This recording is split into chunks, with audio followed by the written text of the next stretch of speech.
Steak dinners, big money at a saloon out west. New questions tonight about how former Maryland Attorney General and losing gubernatorial candidate Doug Gansler is spending his leftover campaign funds. Now, Gansler insists all these expenses are legitimate, but Bruce LaShan has been looking at the numbers. And Bruce, what have you found?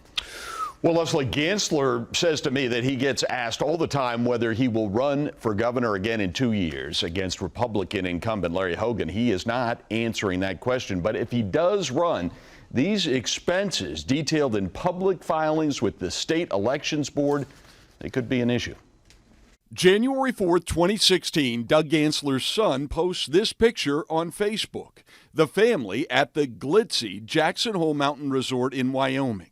Then this year, when Gansler files his campaign finance report, it lists a whole series of expensive meals in Jackson Hole. $356 at the Teton Mountain Lodge, $299 at the Four Seasons Handlebar, $283 at Cafe Genevieve, $242 at the Pioneer Saloon in nearby Ketchum, Idaho.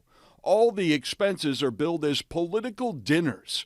All the expenditure dates are reported as May 6, 2016, and all reimbursed to Gansler from the tens of thousands of dollars in donations that remain in his campaign coffers from his failed 2014 race for governor. Tomorrow we wake up, we shake off the dust, and we each do what we can to help others build a better life here in Maryland. Maryland election law says campaign funds, even leftover campaign funds, cannot be used for the candidate's personal expenses. Nobody pays expecting that they're going to be going and getting steak dinners 2 years after that election and 2 years before another election. Damon Effingham is with the campaign finance watchdog group Common Cause Maryland. It's not supposed to be a slush fund of any kind.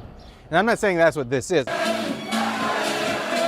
Gansler lost the 2014 race after photos and video emerged of him walking through his underage son's booze-fueled beach party in Delaware. He's declining to talk to us on camera now about the expenses, partly because he's recovering from hip replacement surgery. But on the phone, he said, "I don't know who is trying to drum up a story, but it's kind of silly." He insisted all the meals were legitimate campaign expenses, that they were meetings with longtime donors or with his campaign pollster. But Effingham questioned whether paying for your pollster's meal makes any sense. You're hiring these people. You don't need to buy a steak while you have them working for you. Now, Gansler also charged his campaign more than $2,300 for 2 years of cell phone service. He tells me he always keeps a separate cell phone so he does not have to conduct campaign business on his work phone. Although, as far as we know, he has not been running for anything for the last 2 years. Still, he insists there is no story here, especially after he spent $8 million on his losing campaign. Bruce and Leslie. Bruce,